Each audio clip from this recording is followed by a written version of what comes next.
आसन, व्यायाम, स्ट्रेचिंग, मंत्र, भक्ति सभी का सम्मिश्रण सूर्य नमस्कार।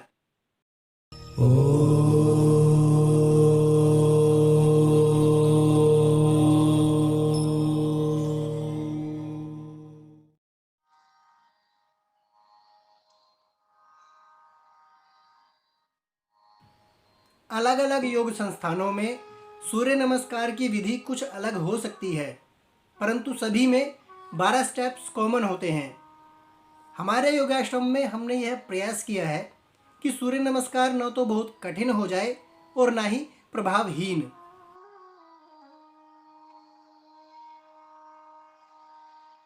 सबसे पहले एड़ी पंजे मिलाकर खड़े हो जाएं, दोनों हाथ जोड़ें, आंखें बंद और ध्यान करें सूर्य देव का। आंखें खोलकर श्वास भरते हुए दोनों भुजाएं ऊपर ले जाएं, कोहनियाँ सीधी रखते हुए पीछे झुकें, घुटने सीधे रहें, अंगूठे क्रॉस। अब श्वास बाहर निकालते हुए कमर सीधी तथा गर्दन ऊपर रखकर आगे झुकें और अंगुलियों को भूमि से लगा दीजिए। दाईं टांग पीछे ले जाएं, अगला घुटना मुड़ा, पिछला घुटना सीधा, अगला पैर दोनों भुजाओं के बीच में, देखें सामने। इसके बाद दोनों हाथ घुटनों पर रखकर पीछे झुकें और नीचे भी। वापस आकर दोनों हाथ भूमि पर, बाईं टांग पीछे ले जाकर एड़ी पंजे मिलाएं, कमर को भीतर की ओर लाएं तथा एड़ी भूमि से लगा दीजिए। श्वास भरकर प्रणाम मुद्रा।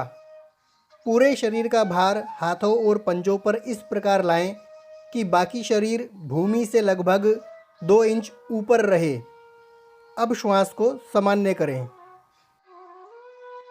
यहीं से श्वास भरते हुए भुजंग आसन में आ जाएं, परंतु शरीर का भार अभी भी हाथों और पंजों पर रहे।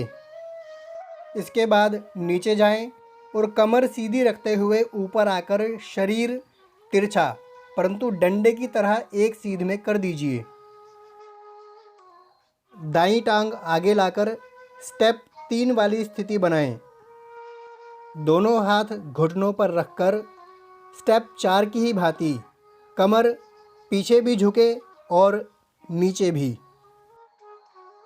वापस आकर हाथ भूमि पर, पीछे वाले पैर को आगे लाकर एड़ी पंजे मिलाएं, टखने पकड़ें, श्वास बाहर निकालते हुए कमर को नीचे की ओर खींचें।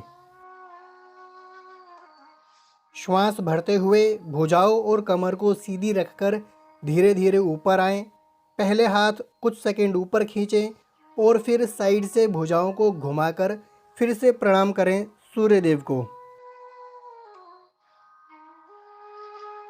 पहले स्टेप में जब आप अंगूठे क्रॉस करते हैं तब हथेलियां थोड़ी सी खुल जाती हैं, उन्हें खुलने दीजिए।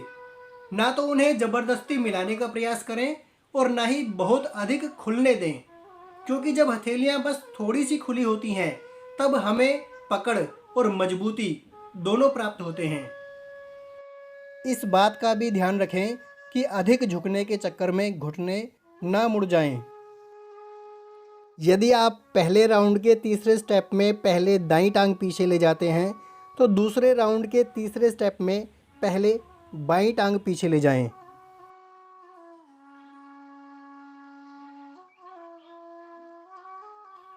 अंतिम राउंड के 7वें स्टेप में अधिक लाभ के लिए बारी बारी से गर्दन दाईं ओर और फिर बाईं ओर घुमाकर एड़ी को देखें।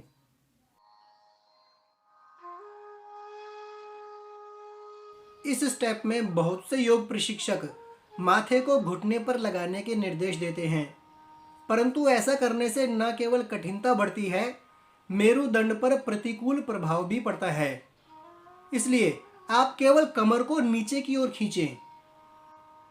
सूर्य नमस्कार में सूर्य के 12 मंत्रों का बहुत महत्व है। हर राउंड के आरंभ में मंत्र का उच्चारण सूर्य नमस्कार के प्रभावों को और भी बढ़ा देता है। ओम मित्राय नमः।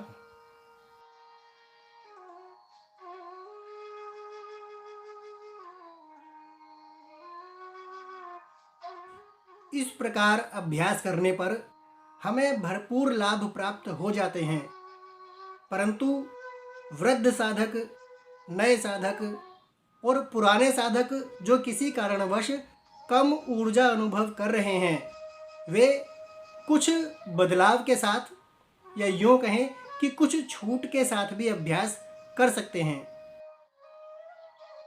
जितना शरीर कहे उतना पीछे झुकें, परंतु ग्रिप भली प्रकार बनी हो और घुटने सीधे रहें। स्टेप 2 में अंगुलियां भूमि पर लगे या ना लगे, कमर सीधी अवश्य रहे। यह भी ध्यान रहे कि गर्दन ऊपर होने पर अधिक लाभ प्राप्त होंगे। स्टेप 3, टांगों को वर्तमान लचक के अनुसार ही फैलाएं। स्टेप 4, वर्तमान ऊर्जा और लचक के अनुसार ही प्रयास करें। स्टेप 5, एड़ियां भूमि पर लगे या ना लगे, परंतु प्रयास की दिशा अवश्य पता हो। स्टेप 6, प्रणाम मुद्रा। इस स्टेप में काफ़ी ऊर्जा लगानी पड़ती है और यदि किसी कारणवश आप उतनी शक्ति नहीं जुटा पा रहे तो शरीर को भूमि पर भी टिका सकते हैं, परंतु ध्यान रहे जितने भी सेकंड आप शरीर का भार हाथों और पंजों पर रखेंगे उतनी देर आपकी शक्ति अवश्य बढ़ेगी। स्टेप 7, भुजंगासन वाली स्थिति। जब शरीर का भार हाथों और पंजों पर होता है तब भी शक्ति लगानी पड़ती है। यदि आप इसे भी सरल करना चाहें तो सामान्य रूप से भुजंगासन कर सकते हैं। स्टेप 8 में भुजंगासन के बाद पहले नीचे और फिर ऊपर आने में काफ़ी शक्ति लगानी पड़ती है। यदि आप उतनी ऊर्जा नहीं जुटा पा रहे तो भुजंगासन के बाद डायरेक्ट स्टेप 8 में भी आ सकते हैं। स्टेप 11 में यदि आप टखने न पकड़ पाएं तब स्टेप 2 वाली स्थिति में भी रुक सकते हैं।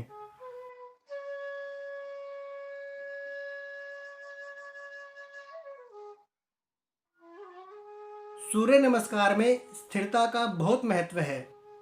जब आप स्थिरता और आनंद के साथ सूर्य नमस्कार करते हैं तब सूर्य नमस्कार के प्रभाव बहुत अधिक बढ़ जाते हैं। सभी साधकों की ऊर्जा और लचक एक जैसी नहीं होती।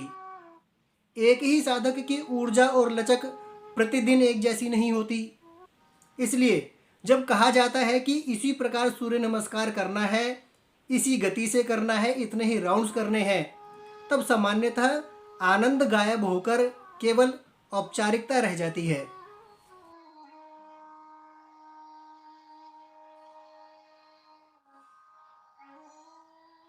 जब स्थिरता को भी निश्चित समय से बांध दिया जाता है तब भी आनंद गायब हो जाता है। तब कैसे अभ्यास करें, एक उदाहरण से समझते हैं।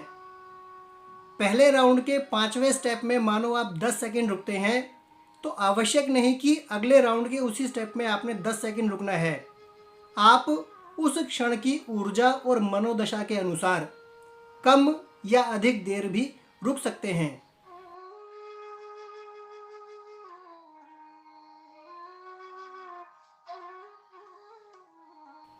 इस विषय में मुझे अपना उदाहरण भी देना पड़ेगा। एक दिन मैंने सूर्य नमस्कार के एक राउंड की तुलना किसी अन्य साधक से की।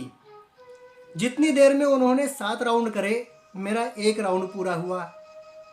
परंतु यह सोच लेना कि मुझे प्रतिदिन इतना समय ही लगना चाहिए, यह भी अभ्यास में बाधक सिद्ध होगा। हो सकता है किसी दिन मुझे उन्हीं साधक के 2 राउंड जितना समय एक राउंड में लगे। मैं सामान्य रूप से 2 से 4 राउंड करता हूँ और उतने समय में शायद कोई सामान्य साधक 12 से 15 राउंड करे। परंतु कभी ऐसा भी हो सकता है कि उतने समय में मैं केवल एक ही राउंड करूं और उस दिन केवल एक ही राउंड करूं। मेरे अनुसार सर्वोत्तम तो ये होगा कि जब आप सूर्य नमस्कार का अभ्यास आरंभ करें तब आपको ये न पता हो कि आप कितने राउंड करने वाले हैं। अभ्यास करते समय आप इस बात में न उलझें कि कितने राउंड हो गए या कितना समय हुआ। इस प्रकार आप सामान्य साधक से कम देर अभ्यास करें या अधिक, निश्चित रूप से आप उससे अधिक लाभ ही प्राप्त करेंगे। मन पर बोझ रखकर 12 राउंड करने से कहीं अच्छा है कि आनंद और स्थिरता के साथ 2 राउंड करे जाएं, क्योंकि बात मात्रा से अधिक गुणवत्ता की है। नमस्कार, धन्यवाद।